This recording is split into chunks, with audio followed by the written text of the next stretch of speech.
Hola, yo soy el profesor Felipe Argote y esto es Economía en 10 minutos o menos. El Ministerio de Economía celebra que el spread de los bonos soberanos se redujo.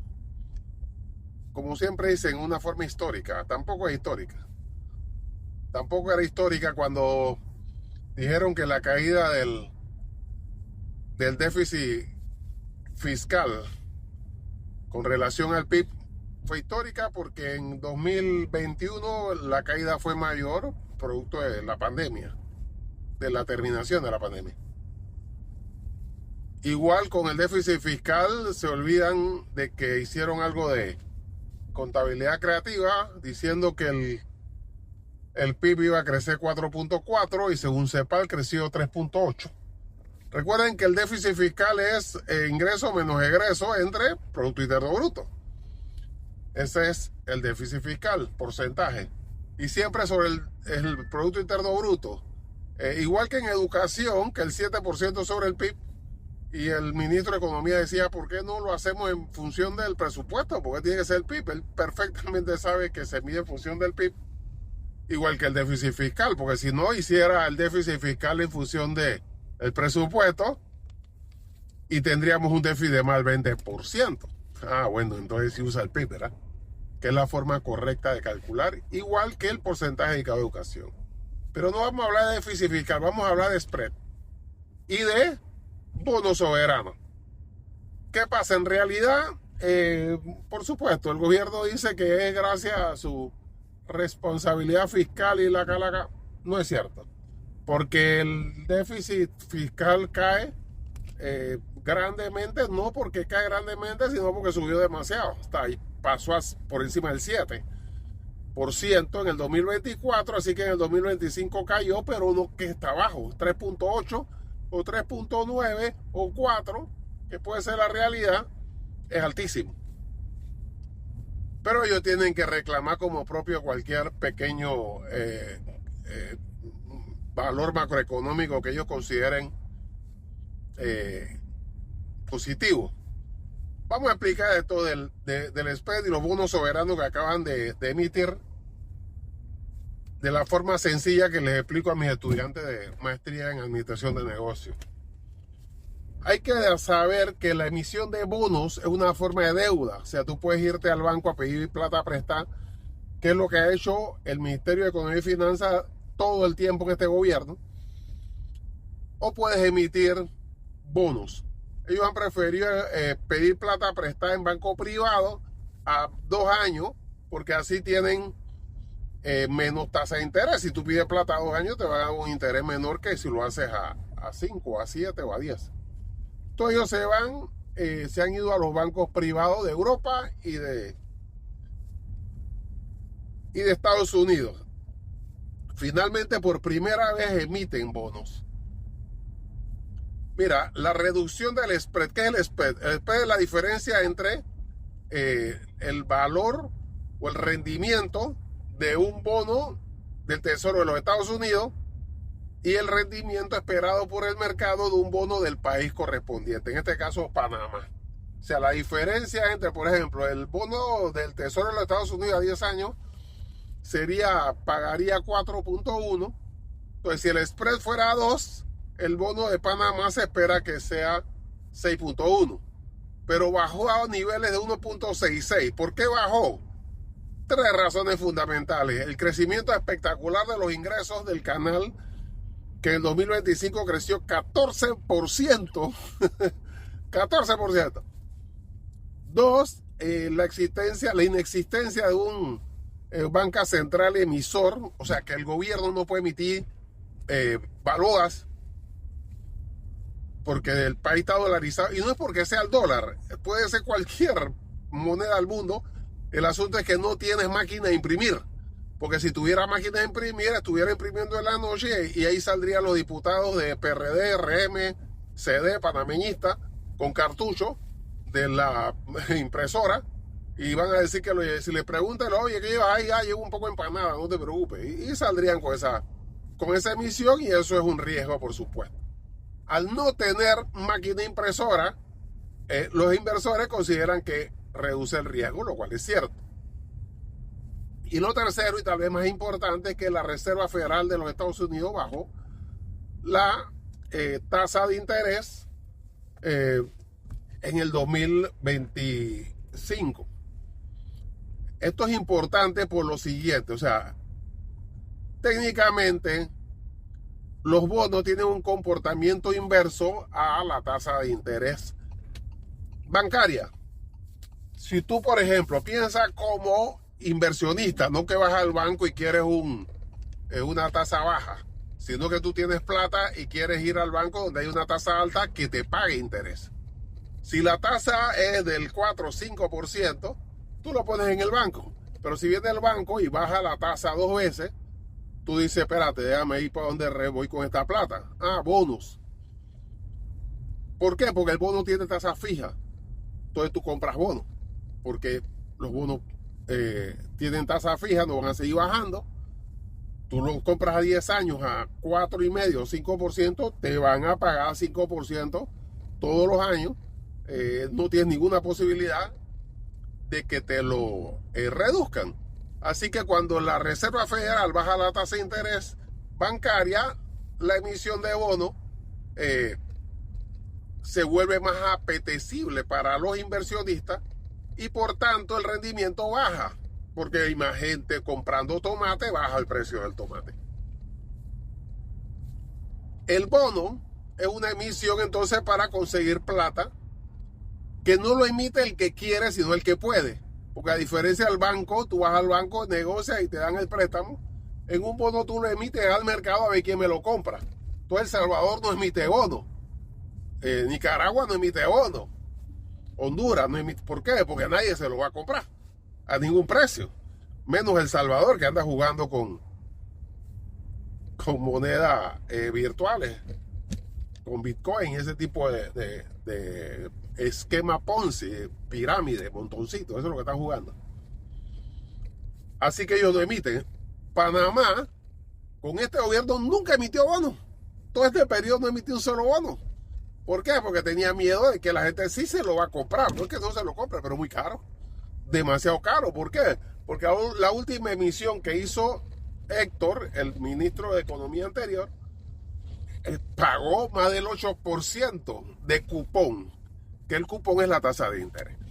Entonces veamos, el bono tiene cupón, que es lo que va a pagar de interés el bono, y tiene rendimiento. ¿Qué rendimiento? Lo que efectivamente el inversionista se gana. Entonces, ¿cómo va a ser? ¿Qué es lo que hace que una cosa sea diferente a la otra? Es muy fácil, ¿a cuánto lo compras? O sea, tú puedes emitir un bono a $100, lo tiras al mercado y la gente te dice te lo compra a 90 o te lo compra a 95.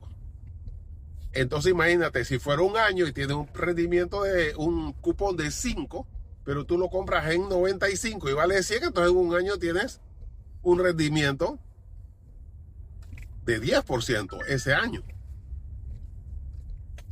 ¿Qué pasa? Ya vamos a los bonos. El gobierno finalmente emitió bonos, $1.500 millones. Con esto, el gobierno actual eleva en $8.500 la deuda que ha emitido, que ha aumentado este gobierno. 8.500 millones en menos de 2 años. ¿Cuánto lo recibió el mercado? Bueno, se celebraba hace 2 años y por eso se emitió en este momento, que el spread, que ya le dije que es la diferencia entre lo que el rendimiento de un bono del Tesoro de los Estados Unidos y el de supuestamente, teóricamente, Panamá, era 1.66. O sea que el Tesoro de los Estados Unidos está en 4.1. El de Panamá, el bono, tenía que pagar un rendimiento de 5.7. Se emitieron 1.500 y no pagó 5.7. ¿Cómo se los dije? Porque el mercado define el spread cuando compra, no teóricamente. Se pagó 6.4 de cupón y 6.5 de rendimiento, lo cual significa que se pagó por debajo de la emisión. Eso es normal, pero para que se sepa. Al hacer 6.5 rendimiento, eso significa que el spread realmente no fue de 1.66, sino que fue 2.4. 2.4. Muy por encima de los puntos básicos que decían ellos que el mercado, ¿por qué yo sabía eso? Yo soy un gurú. No, simplemente yo lo sabía por algo muy simple. La confianza de los inversionistas no está determinada por lo que dicen las calificadoras. Eso se lo he dicho muchas veces. Ellos dicen su número, pero eso no significa que el mercado se los cree. Y yo sé que la confianza hacia la inversionista, hacia Panamá, no está en su mejor momento, simplemente porque el 2025 fue el peor año de inversión extranjera directa en este siglo, con excepción del 2020, que fue pandemia. Pero el segundo trimestre del año pasado, del 2025, fue el peor nivel de inversión extranjera directa en Panamá en este siglo. Peor que en pandemia. De hecho, hasta el tercer trimestre del año pasado, que son las cifras oficiales, porque ya sabemos que el gobierno, para no decir malas noticias, no está publicando la información que debiera. La última que publicó, la inversión extranjera directa acumulada del 2025 hasta el tercer trimestre era apenas 300 y pico millones de dólares. 300 y pico millones de dólares. Cuando aquí la inversión extranjera directa en el pico más alto fue superior a 5.000 millones de dólares. Eso fue el gobierno de Varela. Es un desastre. Y eso que el gobierno, el presidente y algunos diputados se han ido paseando por el mundo con más de 20 viajes buscando inversión extranjera. ¿Se acuerdan? Eso es lo que buscaban. Decían, no, estamos buscando inversionistas. Bueno, si ese es el caso, mejor no vaya, porque en vez de ir a que la gente venga a invertir, lo que están haciendo es desincentivando la inversión. Entonces, por eso lo sabía, porque la inversión extranjera directa está en su peor momento, lo cual significa que los inversionistas no tienen confianza. ¿Pero por qué compran los bonos? Porque tú tienes un tanque de gasolina, una gasolinera, un pozo de petróleo que se llama Canal de Panamá, que no respalda ninguno de los bonos y ninguno de los préstamos que tiene el país. O sea, no está considerado como colateral o como respaldo. Pero es como si tú tienes un trabajo de día y otro de noche. Y tú puedes decir, no, mi trabajo de noche no respalda ninguno de mis préstamos. Sí, pero si no pagas, yo te voy a quitar tu salario de noche. Así que aunque no respalda nada, se le sigue comprando los bonos porque el país está expectativa de crecimiento de 4.2%. ¿Y qué es lo que cree? El 4.2 a 4.5% en el año 2026. Esa es una expectativa de crecimiento. ¿Y de dónde crece? Bueno, los puertos, fundamentalmente el canal, la actividad logística. Por eso insisto que nosotros podríamos crecer mucho más. No, pero ellos lo que quieren es abrir la mina. Ellos lo que quieren es abrir la mina por decreto, para que por decreto se cierre y aquí haya crisis. Y cada vez que hay crisis se cierran empresas y la gente pierde trabajo. 11% de desempleo hay en Panamá. Un desastre. Al final pusieron 1.500, lo vendieron en 6.5 de rendimiento, 6.4 de cupón. Pero la peor noticia no es esa, sino que es la primera emisión de 1.500 de un total de 6.000 que fue aprobado por el Consejo de Gabinete y que seguramente lo van a emitir, elevando en este caso a 13.000 millones de dólares la deuda. ¿Por qué? Porque tienen un presupuesto, que se los dije, de 35.000 millones de dólares, absurdo, un crecimiento de presupuesto de más de 15%, cuando la economía no va a crecer 15%. ¿Para qué? Para pues seguir con el clientelismo, el pariente, el compadre, el copartidario, y ahora tienen un pariente, un compadre, un copartidario también que hay que alimentar adicional, que es el Partido Panameñista, que ahora que controla la Asamblea de Diputados, tienen que alimentarlo para poder ganar su lealtad. Y a pesar de eso, la economía sigue creciendo. Yo soy el profesor Felipe Argote y esto es Economía en 10 minutos o menos. Hola, yo soy el profesor Felipe Argote y te tengo excelentes noticias. Lo primero es que acaba de llegar mi libro Economía, un libro de 400 páginas para profesionales no economistas, ingenieros, doctoras, abogados, financistas, todo lo que necesitas para entender la economía si eres un profesional no economista. Adicionalmente, debo decir que ya todos mis libros están en audiolibros en Amazon. Y lo nuevo de este año es que varios de mis libros ya están traducidos al idioma inglés. Todo lo puedes conseguir en Amazon. En Panamá puedes conseguir mis libros en Riva Smith, Editorial Portobelo, la tiendita de la prensa en Chiriquí. Puedes comprarlo en Librería Daisy y en Boquete, en Librería Bloise.